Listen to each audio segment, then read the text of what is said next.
In the secluded realm atop God's finger, Percival, a young boy, and his grandfather Verges spend a peaceful life. Their routine takes an adventurous turn when Verges, armed with a pitchfork, successfully brings down a rock bird flying above. They enjoy the spoils and later engage in a training session, showcasing Percival's determination. As Percival approaches his 16th birthday, Verges tells him about the wonders beyond God's finger, including the Sky Temple and the vast Britannia. However, Percival, content with his current life, declines to go on an adventure and to leave Verges behind. A mysterious visitor named Ironside arrives and asks Percival about Verges' whereabouts. Ironside, seeking revenge for a betrayal, engages in a fierce battle, leaving Verges wounded. Percival intervenes but faces a crushing defeat. Ironside discloses a prophecy involving the 4 Knights of the Apocalypse, leading to his pursuit of potential threats and thus eliminating Verges as a potential threat. Verges, on his deathbed, confesses that Ironside is Percival's father. After burying Verges and healing from his wounds, Percival embarks on a journey, wearing his grandfather's cape and helmet. However, his departure is comically interrupted when he falls off God's finger and lands on a rock bird. Percival, now on land for the first time, encounters a mysterious creature with a necklace. He tries to communicate with it but is unsuccessful. Following the creature, Percival stumbles upon the Cat Street Troupe, a group of performers. After an initial misunderstanding involving a trick gone wrong, Percival shares his quest to find Ironside, his father,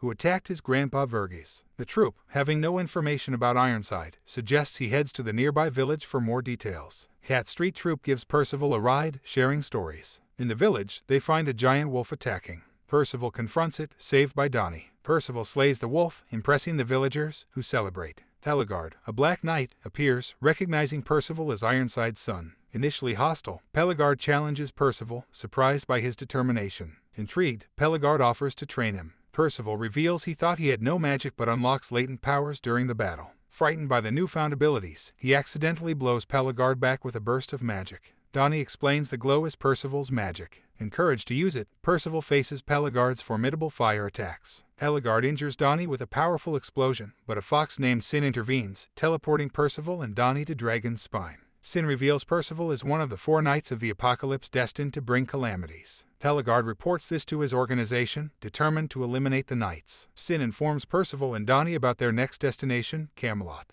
Percival is eager, but Donnie is skeptical. Sin explains the prophecy involves 4 boys with unique characteristics, and Percival fits one description. On their journey, Percival suggests a hunting competition, and Donnie accidentally hits a giant nun with an arrow. Percival finds a gorge and hears a cry for help and finds Nassians, a mad herbalist, experimenting on creatures. Percival gets tied up by Nassians and learns about Nassians' plans to save the gorge. Nassians injected Percival with a drug that unexpectedly accelerates his hair growth. Percival breaks free, retrieves his items, and confronts Nassians. A battle ensues, showcasing Percival's agility and Nassian's use of magical blades. Percival drinks Nassian's experimental drug, experiencing intense pain and euphoria. However, the drug is a success and Percival recovers. Donnie and the group rush to the gorge, encountering hostile creatures affected by Nassian's experiments. The fairies explain Nassian's troubled past and his mentorship under Ordo, a chemist who mysteriously disappeared. They meet Percival and Nassians. Nassians explains that the forest disease affected the soil and suspects the wind from the canyon hole as a factor. Suddenly, Ordo, in a monstrous form, emerges and vomits the mist responsible for destroying the forest. Nassians tries to reason with Ordo, but he responds by shouting to destroy the gorge. Percival springs into action, attempting to save Nassians from Ordo's grasp, but Dolores intervenes, sacrificing herself to severe burns caused by the poisonous mist.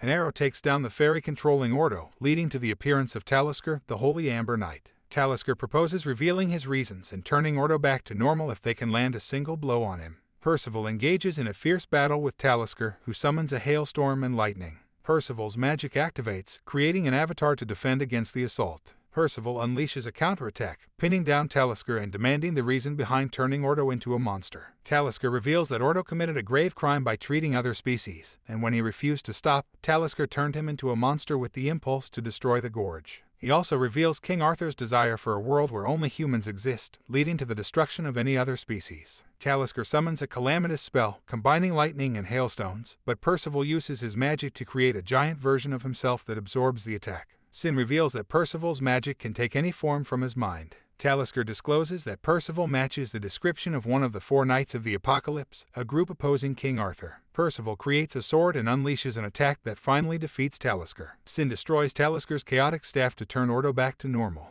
Percival expresses his determination to defeat King Arthur to prevent others from suffering like Nassians and the Gorge residents. Nassians reveals his intention to repay Percival for saving Ordo and the Gorge and joins the gang. Percival welcomes him and the group sets off on their journey to Lyones. In the town of Sistana, Ironside meets with Duke to discuss the search for a relic. The Duke claims they haven't located the relic yet. Engelhead, the Duke's daughter, senses that her father is lying using her powers. Ironside wishes for Engelhead to meet his son. Percival and the gang reach Sistana, find the relic, and face an attack from Engelhead, misunderstanding their allegiance. Percival resolves it, and Engelhead returns the relic. Sin warns that the relic is crucial for Ironside's dangerous plans. In a town meeting, Ironside claims the relic can protect from the 4 Knights of the Apocalypse. Engelhead disputes this, leading to a confrontation. Percival saves Engelhead, but a demon steals the relic, returning it to Ironside. Sin advises Percival to focus on securing the relic, and they rush back to help the town. Engelhead joins them, thanking Percival for saving her. As Ironside activates the ritual, the means to collect sacrifices is released.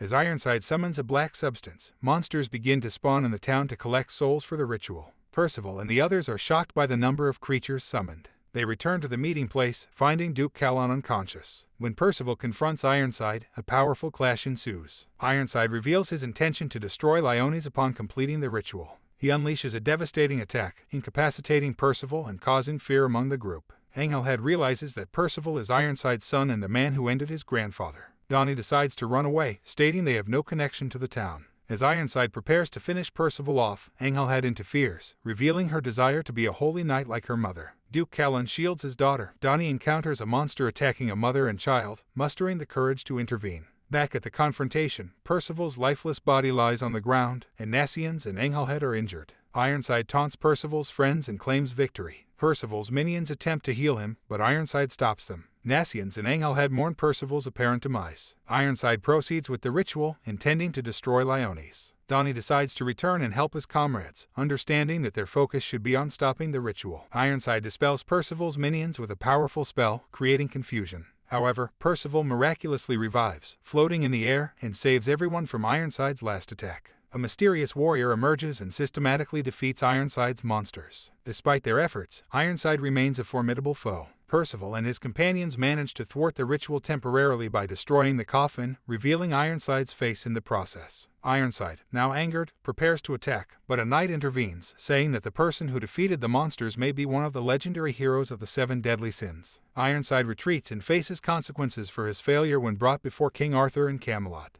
Arthur, revealing his ambitious dream of creating a world without pain and sadness, asks Ironside for a crucial favor. Percival and his companions reflect on the events after the battle, and Engelhead decides to join their party on a journey to become a holy knight.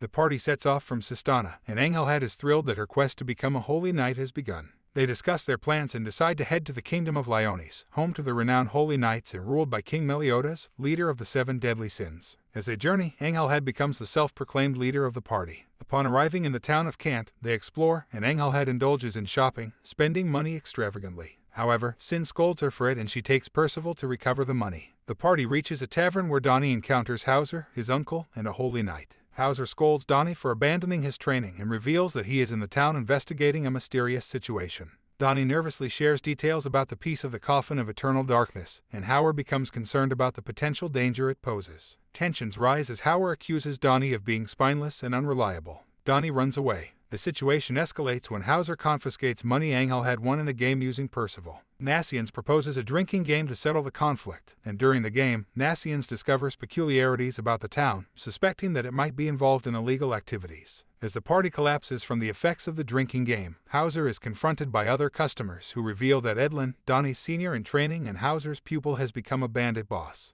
Hauer reveals to the party that the town has been taken over by bandits who are using it as their stronghold for criminal activities. The bandits neutralize Hauer by using some kind of substance. Edlin offers Donnie a chance to join him in his criminal activities, revealing his new unethical lifestyle. However, Donnie declines the offer. The bandits capture the party and imprison them. It is revealed that Edlin uses an illusion to trick a dragon into thinking he has the dragon's egg hostage. The party is set free by Tesu, the bartender. Tesu shares a backstory about Edlin visiting the tavern a year ago, lost in life, and later returning with a gang of bandits. Dragon gets to know that the egg is fake and wreaks havoc on the town. Percival and gang escape the jail cell. Hauser refuses to help due to his bitterness towards Donnie for abandoning Holy Knight training. Kesu pleads with Howard to assist them, revealing a hidden baby dragon that is weak and not faring well under the bandits' care. The dragon continues its rampage. Donnie, Edlin, and Peril face the dragon, and Donnie expresses his determination to resume Holy Knight training. Dragon attacks with a fire attack which Percival throws back at it. This is where the episode ends. Please like and subscribe to watch the next part. Until then, sayonara.